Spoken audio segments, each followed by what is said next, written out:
बिनविरोध निवडणुकांचा सविस्तर अहवाल द्या असे आदेश निवडणूक आयोगाने राज्यातील जिल्हाधिकाऱ्यांना दिले। उमेदवारांनी माघार घेतली तेव्हा त्यांच्यावर दबाव होता का, सर्व शहानिशा करून निवडणूक आयोगाने अहवाल मागवलाय। जगाच्या इतिहासात इतके बिनविरोध कधी झाले नाही असं महत्त्वाचं विधान संजय राऊतांनी केलंय।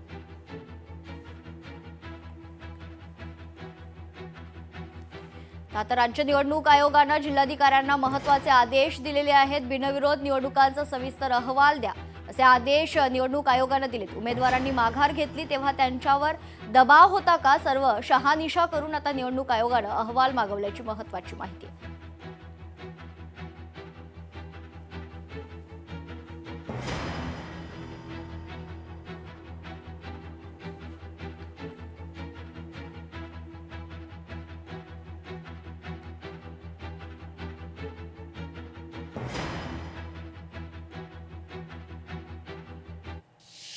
भारतीय जनता पक्षाला सर्वत्र बिनविरोध निवडणुका हव्या आहेत अशी टीका खासदार प्रणिती शिंदेंनी केली। अर्ज माघारीसाठी उमेदवारांना फरफटत नेलं असं देखील त्या म्हणाल्या।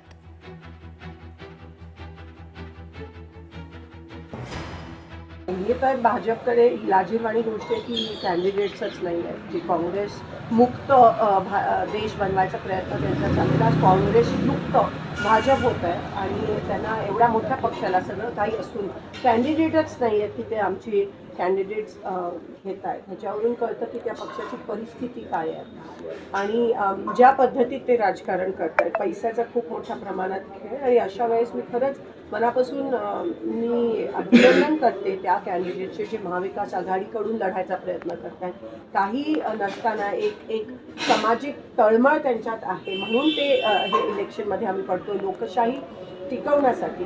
पण भाजप आता पूर्णपणे एक्सपोज झालं आहे। फरफटत लोकांना आणत होते, फरफटत त्यांच्या मर्जीच्या विरोधात फरफटत आणून दबाव आणि पैशाचा खूप मोठ्या प्रमाणात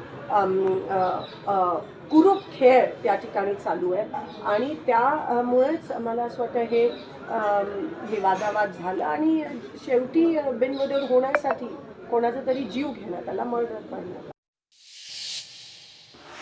दरम्यान यावरून महायुतीचेच उमेदवार कसे बिनविरोध निवडून येतात असा सवाल सतेज पाटलांनी उपस्थित केलाय। निवडणुकीत वारेमाप पैशांचा वापर करण्यात येतोय।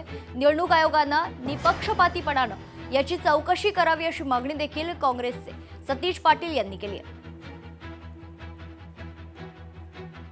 नाही, पैशाचा वारेमाप वापर, प्रशासनाचा दबाव, आरोनी अनेक ठिकाणी चुकीचे घेतलेले निर्णय आणि गैरफायद्यातून या महायुतीचेच कसे बिनविरोध होतात, महायुतीचे उमेदवार कसे बिनविरोध होतात, बाकी कुठल्या पक्षाचे का होत नाही, याचा अर्थ दबावाचं राजकारण, पैशाचं राजकारण, यातून या सगळ्या गोष्टी होतात। आजच निवडणूक आयोगानं बिनविरोध ज्या झालेल्या आहेत त्याची चौकशी करावी अशा सूचना त्या ठिकाणी दिलेल्या आहेत। मला वाटतं निवडणूक आयोगानं चौकशीचा फार्स न करता खरी चौकशी करावी अशी आमची अपेक्षा आहे। लोकशाही मराठी ऐका, पहा, जागरूक रहा।